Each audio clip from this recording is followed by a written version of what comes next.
오늘 4월 마지막 주일입니다. 4월은 광란의 계절이라고 이야기하는데 4월을 잘 통과하시고 또 5월달 잘 맞이하는 은혜와 축복이 저와 여러분에게 있기를 주님의 이름으로 간절히 축원합니다. 우리 SFC 운동원들 오늘 일부 예배 몇 명 나왔지만 대부분 많이 안 나온 것 같아요. 시험 끝났습니까? 시험 기간이에요. 기간이에요? 시험 기간은 교회 안 와도 되나 보지? 많은 사람들. 하여간 뭐 이게 감사합니다. 그래도 좀 병과 빈 것 같습니다.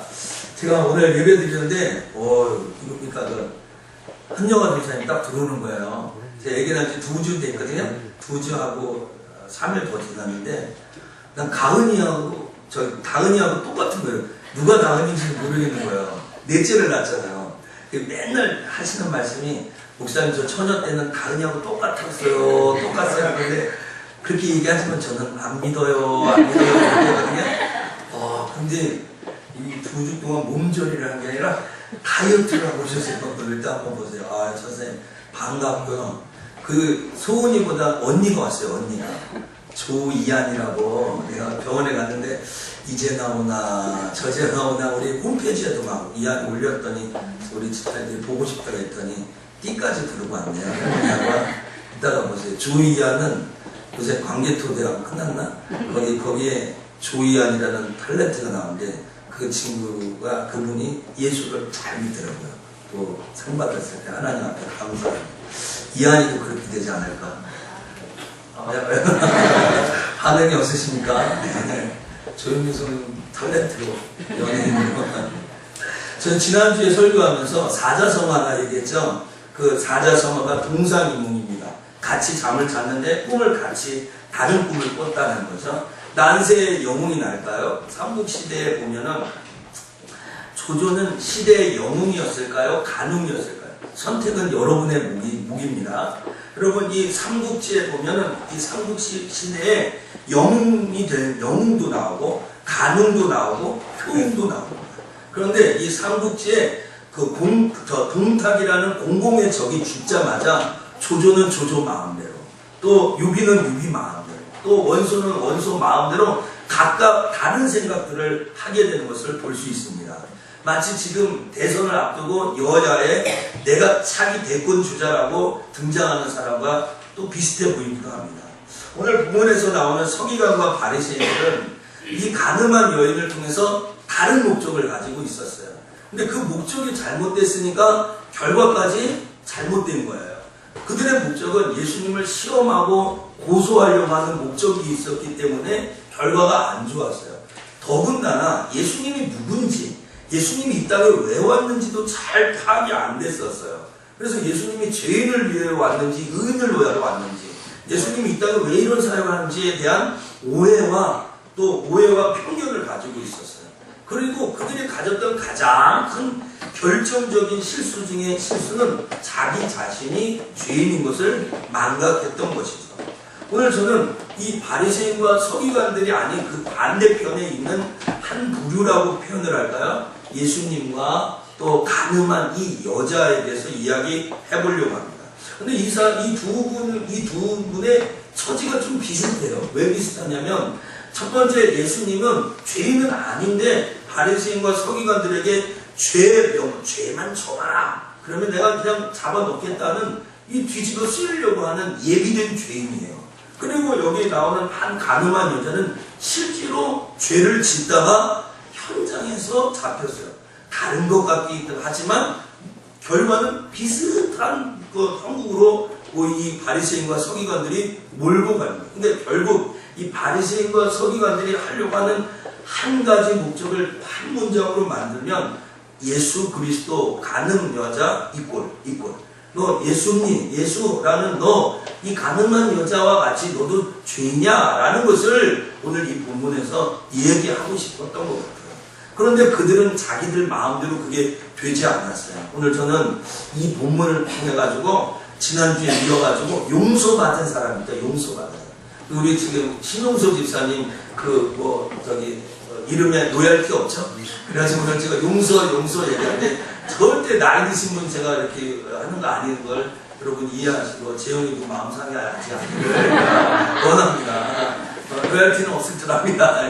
그래서 오늘 여러분에게 정말로 하나님 앞에 죄 용서 받은 사람의 기쁨과 즐거움이 회복되는 귀한 시간 되기를 주님의 이름으로 간절히 축원합니다. 네. 자, 여기 용서받은 자가 있는데 8절부터 11절까지를 한 번 더 읽고 제가 설교하겠습니다. 다시 시작. 다시 몸을 굽히사 손가락으로 땅에 쓰시니 저희가 이 말씀을 듣고 양심의 가책을 받아 어른으로 시작하여 젊은이까지 하나씩 나가고 오직 예수와 그 가운데 섰는 여자만 남았더라. 예수께서 일어나사 여자 외에 아무도 없는 것을 보시고 이르시되 여자여 너를 고소하던 그들이 어디 있느냐? 너를 정죄하는 자가 없느냐? 대답하되 주여 없나이다. 예수께서 가라사대 나도 너를 정죄하지 아니하노니 가서 다시는 죄를 범치 말라 하시니라.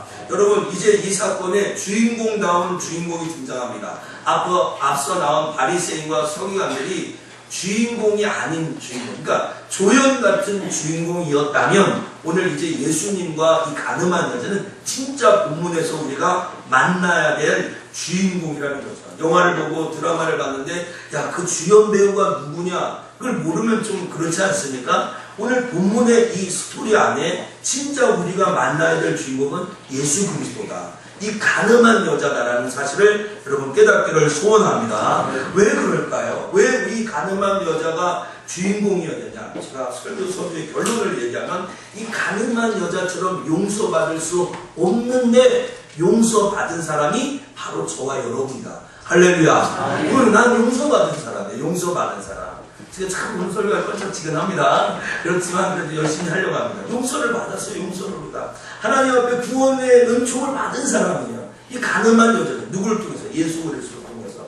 그래서 우리가 진짜 만나야 될 사람은 바리새인과 서기관들이 아니라 오늘 예수 그리스도와 이 가늠한 여자를 만나야 된다는 거죠. 용서받은 사람, 제가 오늘 세 가지 이야기로 설교를 풀어가려고 하는데 제일 첫 번째, 제일 중요하다라고 볼 수 있는데 그것은 내가 죄인인 것을 자각하는 사람. 쫓아갑시다. 나는 죄인입니다. 용서받은 사람은요, 내가 죄인인 것을 알아야 돼요. 자기가 죄진 걸 알아야 용서를 받을 거 아닙니까? 자기의 죄가 무언지 아는 사람. 내가 지금 이 자리에 왜 끌려왔는지 아는 사람. 정말 이 가늠한 여인이 지금 돌아가는 상황이 어떤지 실감하는 거예요. 즉시하는 그 사람이에요. 오늘 이 4절에 나오는 이 여인은 가늠하다가 현장에서 잡혔다는 거예요. 성경에 가늠했단 말이 44번이나 나옵니다. 많이 나오는 겁니다. 우리가 익숙하게 아는 것은 11명 중에 제7계명에 가늠하지 말지니라고 해요. 가늠하지 말아라. 그러면 이 여자는 가늠한 여자였어요. 우리들이 이제 가늠하면은 우리가 아는 상식 두 가지가 있습니다. 하나는 혼인 빙자 가늠죄예요. 혼인을 빙자해서 간음을 저지르는 거예요. 이게 우리나라 많은 사람들이 알고 있는 거예요. 남녀가 결혼한다고 하면서 남자의 성이나 여자의 성을 착취하고 무력으로 빼앗는 거, 사기를 쳐서 이게 혼인 빙자 간음죄예요. 그런데 이 법안은 2009년 11월 26일 날 폐기됐어요. 이제 위헌 결정이 났어요. 그 혼인 빙자 간음죄는 지금 없어요. 근데 제가 볼 때는 참 이게 말이 안 되는 거예요. 그 위헌 결정을 한 헌법재판소의 7인이 발표했는데 그 이유는 여성의 인권을 보호하기 위해서 그랬다는 거예요. 여성의 자유로운 성적 선택의 자유권을 인정하기 위하여서 이것을 위헌 결정을 했다는 거예요.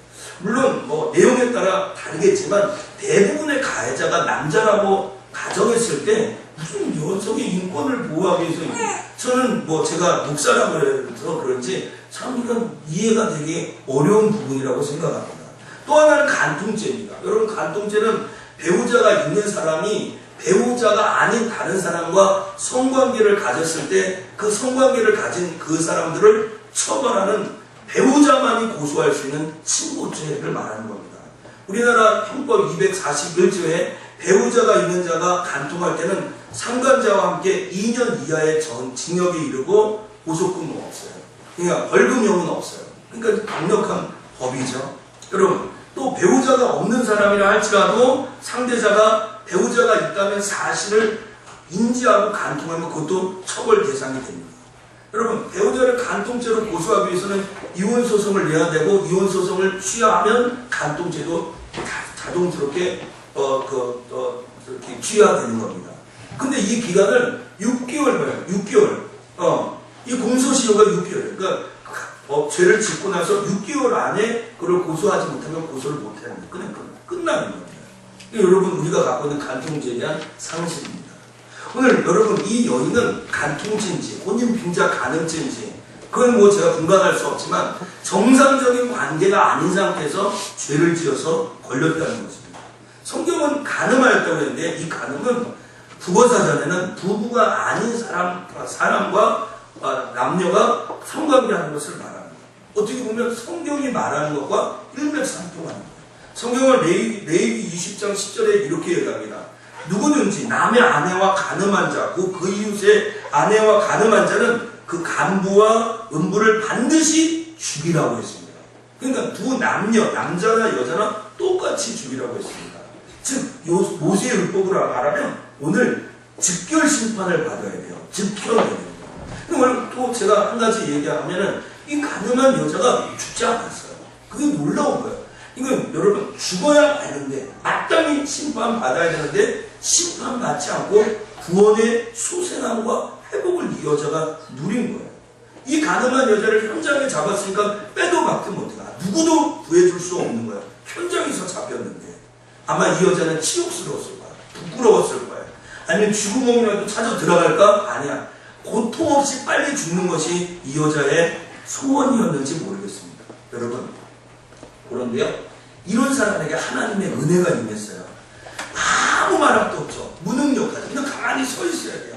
아무 조건이 없어요. 그런데 이 사람에게 소망의 빛이 들어갔어요. 소망의 빛이. 그것은 무엇입니까? 예수님께서 죄 없는 자가 먼저 돌로 치라는 거예요. 죄 없는 여자가, 죄 없는 사람이 이 여자에게 돌로 던져라. 이게 예수님의 말인 거예요. 여러분, 죄 없는 자가 어디 있습니까?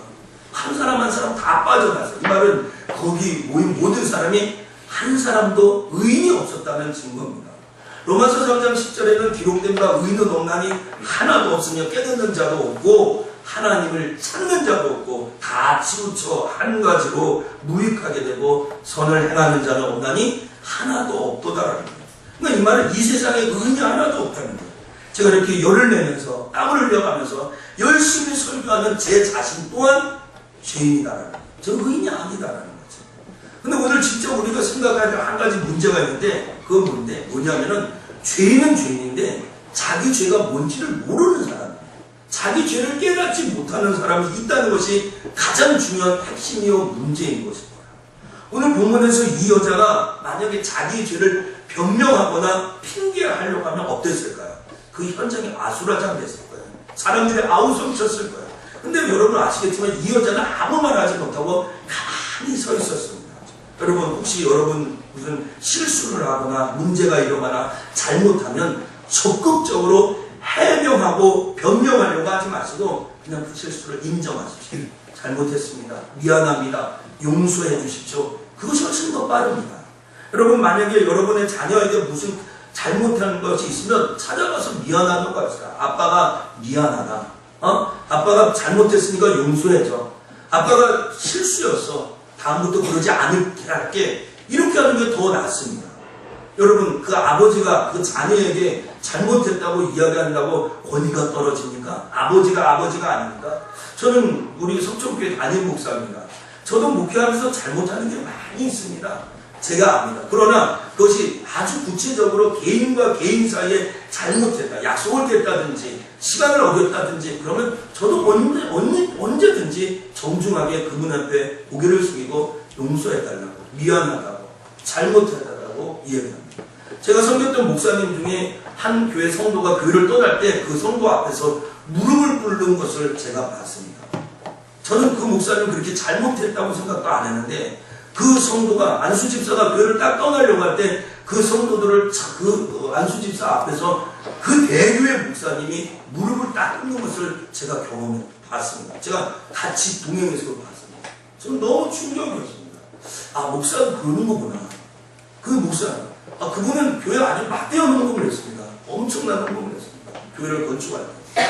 그런데 그분이 떠날 때 그 목사님 거기다 무릎을 꿇는 제가 지금까지 알고 있는 인포메이션으로는 목사님 그렇게 큰 잘못을 하지 않았습니다. 그런데도 그 앞에 무릎을 꿇는 걸 보고 목사도 실수하면 용서를 빌어야 되는구나 많이 느꼈습니다. 여러분, 여러분의 주변 사람에게 잘못한 것이 있으면 잘못하고 것이 있으면 자꾸 감추려고 하지 마시죠. 이 여자의 최대의 강점이 아닌데 강점이 된 건 무엇입니까? 그것은 예수님 앞에 가만히 서 있었다는 거예요.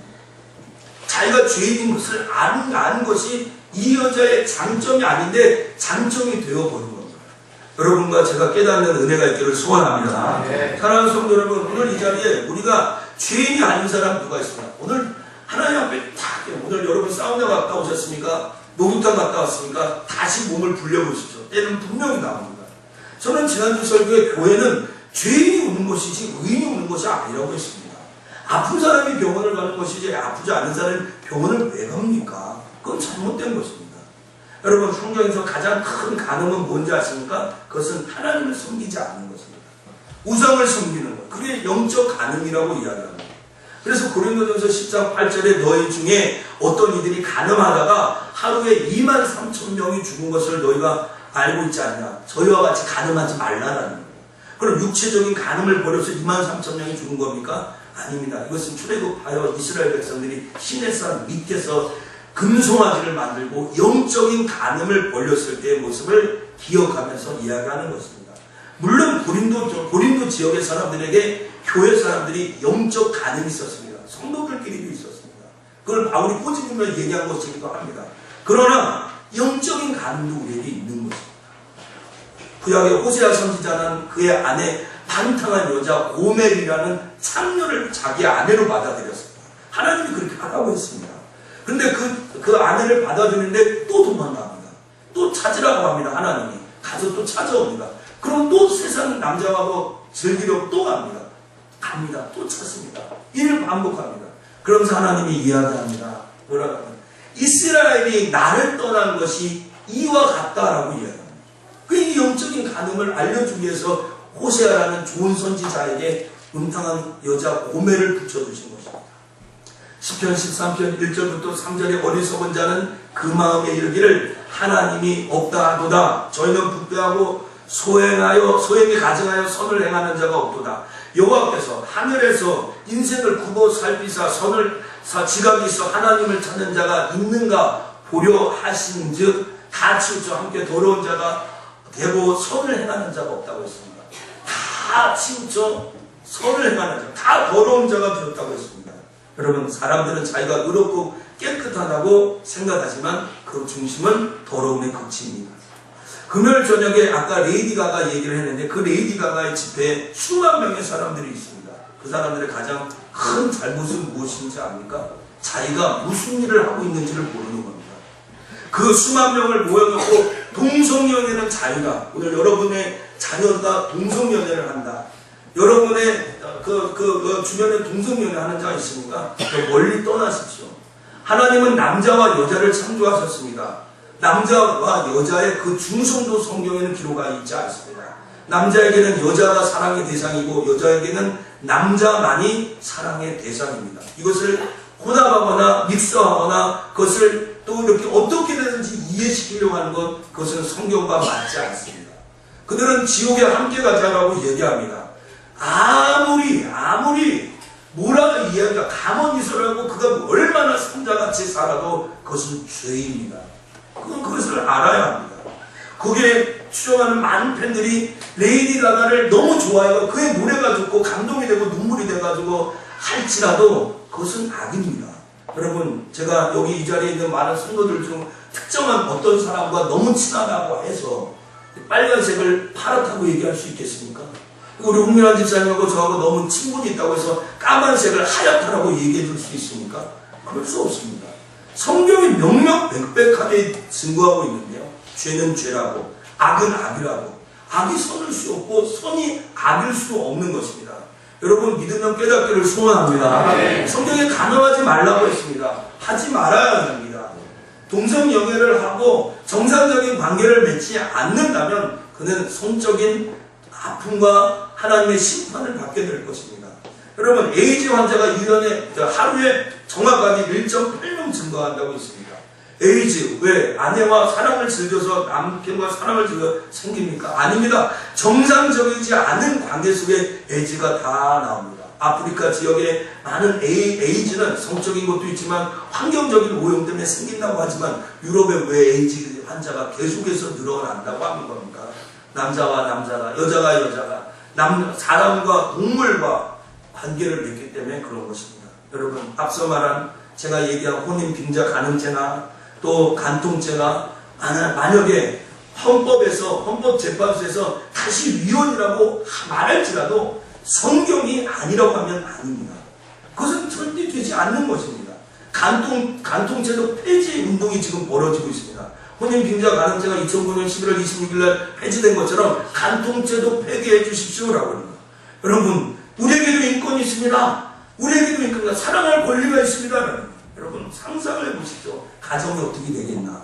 저도 한 가정의 가장 아닙니까? 제 아내 말고 오늘 기분에 다른 남자와 다른 여자와 내 맘, 이것도 내 자유인데 인권인데, 여러분, 자유와 방종을 착각해서는 안 되겠어. 그렇죠? 여러분의 자녀가 오늘 기분 따라 상황 따라 오늘은 맑음, 내일은 흐림에 따라서 여러분의 삶의 태도와 질과 양이 달라진다면 그 사람의 수준이 어떻게 되겠습니까? 오늘은 기분 나빠서 이렇게 행동하고 내일은 기분 좋아서 이렇게 행동하고, 이 문질서한 이 세상을 어떻게 판단하겠다는 거죠. 여러분, 성경적인 가치관을 가져야 됩니다. 우리가 관심을 가져는 것은 성경이 뭐라고 얘기해요. 가늠하지 말라고 가늠하지 말아야 되는 거예요. 더군다나 마태복음 5장 28절에 나는 너희에게 이르노니 여자를 보고 음욕을 품는 자마다 다 이미 가늠했다라고 합니다. 이 말에 자유로운 사람이 있습니까? 아무도 자유롭지 못합니다. 그런데 이 가늠한 자에 대해서 요한계시록 2장 22절에는 더 무서운 말을 합니다. 여러분, 그로 더불어 가늠한 자들도 만일 그 행위를 해겠지 아니하면 큰 환난 가운데 던지겠다고 합니다. 여기서 말하는 큰 환난은 지옥을 말합니다. 계시록 21장 8절에는 해금자들과 술객들과 우상 숭배들과 모든 거짓말한 자들은 불과 유황으로 타는 못에 참여하니 이것이 둘째 사망이라고 말합니다. 그러니까 여러분, 우리가 그런 죄를 짓지 않았다고 해도 영적인 간음이든지 육적인 간음이든지 이거 가지고는 천국 갈 수 없습니다. 하나님 앞에 회개해야 됩니다. 내가 어떤 죄인이라는 것. 오늘 이 간음한 여자나 나나 다를 바 없다는 것을 우리가 먼저 인정해야 될 줄 믿습니다. 하나님 앞에 죄인 아닌 자가 아무도 없는 거죠. 그러나 이 간음한 여인처럼 예수님 앞에 우리가 서 있다는 게 중요합니다. 오늘 이 자리에 앉아 있다는 것이 중요합니다. 오늘 여러분에게 이 죄인인 것을 깨달아서 하나님의 놀라운 은혜와 죄사함의 축복을 누리시기를 주님의 이름으로 간절히 축원합니다. 용서받은 사람, 오늘 예수님과 관계를 맺는 사람입니다. 예수님 말에 청종하는 사람, 예수님과의 관계가 어떻게 보면 유일한 대안인 사람입니다. 오늘 9절에 이제 사람들은 하나둘씩 자리를 떠났습니다. 그리고 우리에게 의미심장한 말씀이 나옵니다. 제가 이 본문에서 가장 중요한 말씀이라고 저는 생각합니다. 한번 쫓아서 오직 예수와 그 가운데 섰는 여자만 남았더라. 오직 예수와 그 가운데 섰는 여자만 남았더라. 예수님과 그 여자만 남았더라. 예수님과 그 여자만 남았더라. 제가 3번 얘기했습니다. 3번 강조했습니다. 오늘 예수님 외에는 거기에 아무도 없었다는 거예요. 그것이 오늘 이게 하나님의 사랑이고 긍휼이라고 생각합니다. 여러분, 그를 고소하던 자가 어디 있습니까? 그를 정죄하던 자가 어디 있습니까? 저는 이 하나님의 놀라운 은혜와 사랑이 뭐예요? 사람들은 바리새인과 서기관들이 이 간음의 현장에 있는 이 여자를 데리고 와서 100%가 아니라 1000% 벌을 받게 해야 된다 생각했을 겁니까? 성경적인 지식을 많고 율법으로 정죄를 하려고 했지만 그 사람들은 오늘 온데간데 없이 다 사라지고 말았습니다. 예수 그리스도만 그 자리에 잡고 있었습니다. 예수님만이 사람을 정죄할 수 있다는 것을 알아야 됩니다. 누구도 정죄할 수 없습니다. 사람은 사람을 정죄할 수 없습니다. 제가 성경을 가지고 얘기하지 않습니까? 오늘 예수님도 이 여자를 정죄하지 않았습니다. 오늘 여기에 키포인트가 있습니다. 핵심이 있습니다. 오늘 여러분에게 저는 이야기하고 싶습니다. 여러분의 주변의 사람을 정죄하지 마십시오. 여러분의 주변 사람을 이렇다 저렇다 판단하지 마십시오. 입방아찌지 마십시오. 그 사람을 여러분의 입으로 난도질하지 마십시오. 오직 우리를 정죄하실 분은 예수 그리스도밖에 없음을 깨닫기를 소원합니다. 우리 옆에 분들과 인사합시다. 나도 당신을 정죄하지 않습니다. 여러분, 정말 우리가 정죄해서는 안 됩니다. 예수님을 믿는 사람에게 최고의 기쁨과 축복은 죄사함입니다. 여러분, 어떠한 종교가 내 죄를 사했다고 얘기합니까? 여러분의 모든 죄를 다 사했다고 합니다. 존 뉴턴이라는 사람이 1725년 영국 런던에서 태어났습니다. 그의 아버지는 배를 타는 사람이고 그의 어머니는 독실한 그리스도인입니다. 그는 겨우 6살 때 어머니가 죽습니다. 어머니는 존 뉴턴이 목사가 되었으면 좋겠다라고 늘 기도했습니다. 그 어머니가 죽자 아버지는 배를 탔기 때문에 그 아이를 데리고 배를 탈 수 없으니까 계모에게 맡겼는데 애가 별로 안 좋아졌습니다. 그래서 존 뉴턴은 11살, 초등학교 4학년 될 무렵에 배를 타면서 이제 다녔습니다. 학교도 안 다닌 거죠. 그리고 그는 22살 때 자기 배를 갖고 무역을 했는데 그 무역이 노예를 치러 날려는 흑인 무역입니다. 흑인들, 사람이 아니죠. 가축, 동물 같은 대우를 받고 살았어요. 그런데 1748년 5월 10일 그의 인생의 전환점이 생깁니다. 그것은 그날도 무역을 하기 위해서 바다를 건너가는데 풍우가 친 거예요. 죽게 생긴 거예요. 그때 자기가 한 번도 불러보지 않았던 하나님을 부릅니다. 하나님, 내가 어머니가 믿었던 그 하나님, 나를 도와달라고, 살려달라고. 그리고 그 폭풍우 속에서 자기의 생명이 살아나는 것을 기억합니다. 그리고 시간이 단 6년이 지나서 그는 이제 영국 성공의 사제가 됩니다. 그러면서 자기가 깨닫습니다. 사람을 사람답게 살지 못했던 이 노예무역을 한 자기가 지었던 모든 죄가 얼마나 큰 건지 깨닫습니다. 하나님, 나는 죄인입니다 하면서 이야기합니다. 그래서 1772년 그는 정말 전에도 없었고 후에도 없었던 모든 그리스도인들이 매일같이 불러도 부족함이 없는 너무 유명한 노래를 하나 부릅니다. 또 불신자들도 이 노래를 부르죠. 예수 안 믿는 가수도 자기 앨범에 이거 하나는 다 끼워넣습니다. 그 노래 제목을 우리는 어메이징 그레이스라고 하죠. 나 같은 죄인 살리신 주의 놀라워. 우리 한번 같이 불러볼까요? 나 같은 죄인 살리신 주의 놀라워. 그것이 오늘 우리의 노래가 되거든요. 우리 같이 한번 찬양하겠습니다.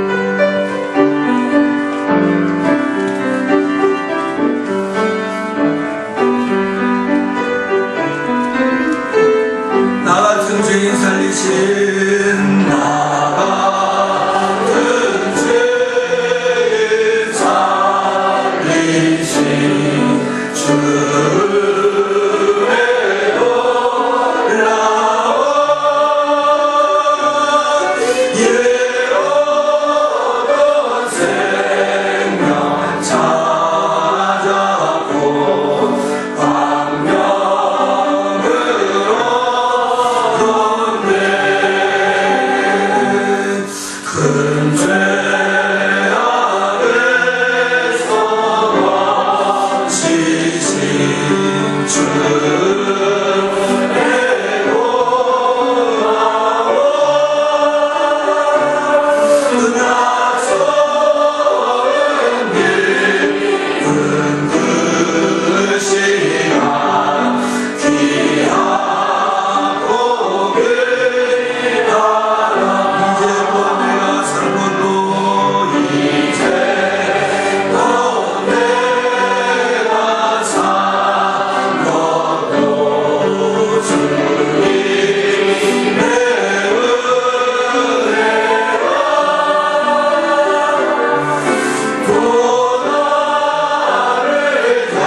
여자, 이 가늠하다 현장에 잡힌 이 여자가 바로 우리입니다. 그래서 우리가 이런 노래를 계속 부릅니다. 오늘 죽어야 되는데, 오늘 돌로 맞아 쳐 죽어야 되는데, 오늘 예수 그리스도 그 죄 없는 자가 먼저 돌로 치라 하는 이 말 한마디에 우리가 예수를 믿고 새로운 삶을 살게 되었습니다. 여러분이 그런 축복자인 것을 깨닫기를 소원합니다. 마지막으로 용서받은 사람 어떻게 살아야 됩니까? 오늘 11절에 보니까 다시 죄를 범하지 말아야 됩니다. 11절에 예수님은 이 여자를 향하여 나도 너를 정죄하지 아니하노니 가서 다시는 죄를 범치 말라고 했습니다. 오늘 용서받은 사람의 가장 큰 특징은 다시 이 죄를 범하지 않겠다. 다시 이 죄를 짓지 않겠다는 결단과 각오가 있어야 됩니다. 여러분, 다시 똑같은 죄를 짓는다? 그건 용서의 의미가 없는 것입니다. 용서는 다시 동일한 죄를 짓지 않겠다는 결단에서부터 출발합니다. 진정한 의견은 다시 죄를 짓지 말아야 된다는 것입니다. 물론 사람은 연약하죠. 우리 또 똑같은 실수를 저지를 수 있습니다. 그러나 최선의 노력이 우리에게 있어야죠. 다시 그런 곳으로 돌아가지 말아야 되겠다는 최고의 노력, 내가 할 수 있는 최대한의 노력을 해야 된다는 것입니다. 본문에서 예수님은 뭘 요청합니까? 그것은 다시는 가늠하는 죄를 범하지 말라라는 거죠. 이 여자가 다시 돌아가서 또 다른 남자와 현장에서 잡혔다. 용서가 없을 것입니다. 성경에는 그런 기록이 없습니다. 오늘 집에 돌아온 탕자가 다시 부모의 재산을 탕진해서 다시 타국으로 도망갔다. 성경에는 그런 기록이 나오지 않습니다. 여러분, 오늘 우리는 히브리서 12장 4절에 말씀하는 대로 죄와 싸우되 피 흘리기까지 싸워야 됩니다.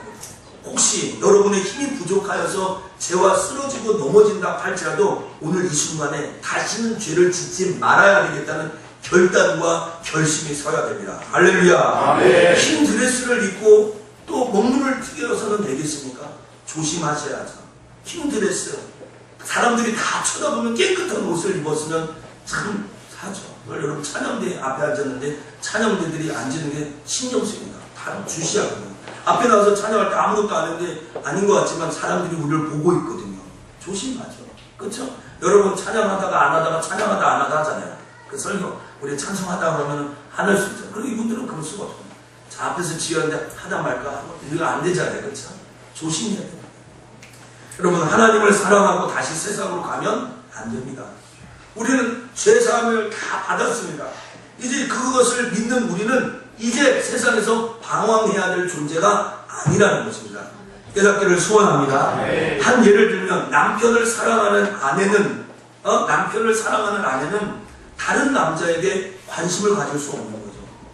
남편이 출근하자마자 채팅에 들어가가지고 다른 남자와 채팅해서 예쁘게 치장하고 밖에 나가서 데이트하는 그 여자, 남편을 사랑하지 않는 거죠.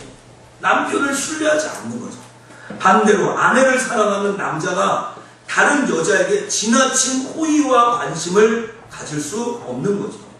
아내를 사랑하는 남편이 퇴근해서 집으로 돌아오지 않고 각양각색의 휘황찬란한 술집이나 호객 회개하는 그곳에 가가지고 다른 여자와 즐거운 시간을 보낸다? 그것은 자기 아내를 사랑하지 않는 거예요. 신뢰하지 않는 거예요. 이와 마찬가지로 예수 믿는 신자가 예수를 믿고 다른 것에 위로를 받기 위해서 기웃기웃거리며 여기 한번 가볼까? 저기 한번 가볼까? 이 종교가 좋을까? 저기 종교가 좋을까? 이것은 하나님 앞에 가질 수 없는 생각이라는 거죠.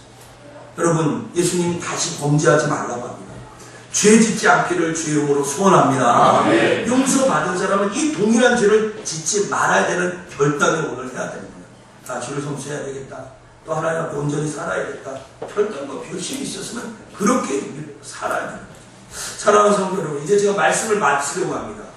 미국의 유명한 목사님, 무디 목사님이 있습니다. 그 목사님이 하루는 집에 가서 부흥회를 했습니다. 근데 부흥회 끝났더니 한 청년이 와서 목사님에게 합니다. 목사님, 사실 저는 시내의 한 상점에 점원으로 있었는데 한 달 전에 1,500불을 훔쳤습니다. 근데 그 목사님이 설교를 들으니까 너무 마음에 찔려서 더 이상 있을 수가 없습니다. 1,500불, 1달러에 1,200원 하면 한 180만 원 됩니다, 지금. 180만 원 훔쳐왔는데 부흥회 참석해서 목사님 설교 드리니까 양심이 찔림이 받는 거예요. 어떡하죠? 어떻게 했으면 좋겠습니까? 라는데 제 생각에는 지금 돈을 다 쓰고 950불밖에 없는데 장사를 해서 1,500불 다 채우면 갖다 줄까요? 이렇게 얘기합니다. 근데 무디 목사님 그러지 말아라. 지금 당장 갖다 줘라. 950불만 가서 다 갖다 줘라. 그러면서 그 친구가 얘기합니다. 목사님 저 도저히 용기가 없어 못 가겠습니다. 같이 가십시오. 그래 그럼 내가 같이 가줄게. 무디 목사님과 같이 그 상점에 찾아갑니다. 그리고 자초지종을 쭉 이야기하면서 무디 목사님이 얘기합니다. 이 청년이 이런 일을 했는데 회개하는 마음으로 찾아왔습니다.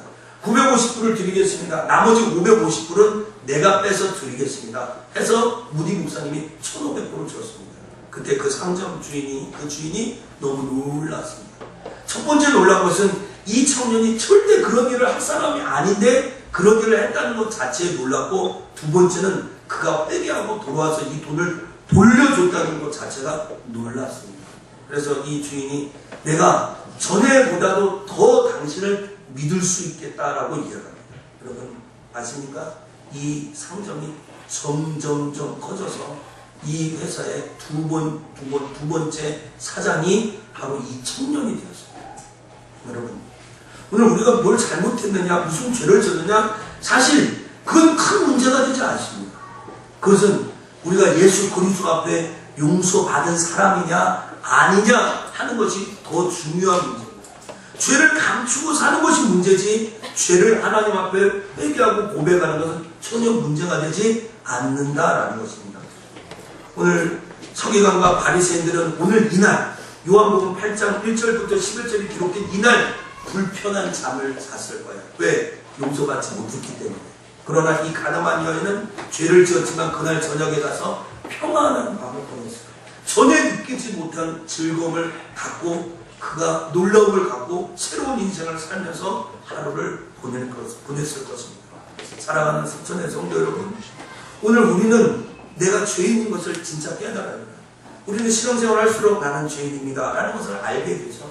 그리고 그 예수 그리스도의 은혜와 긍휼로 그 사랑으로 내가 죄사함을 받아서 다시 죄를 짓지 않는 삶을 살아야겠다는 결단과 결심이 있기를 주의 이름으로 축원합니다. 아멘. 이런 하나님의 은혜와 축복의 역사가 우리 성도의 가슴 속에 힘있게 넘쳐나는 이 한 주간 되기를 주님의 이름으로 간절히 축원합니다. 기도하겠습니다.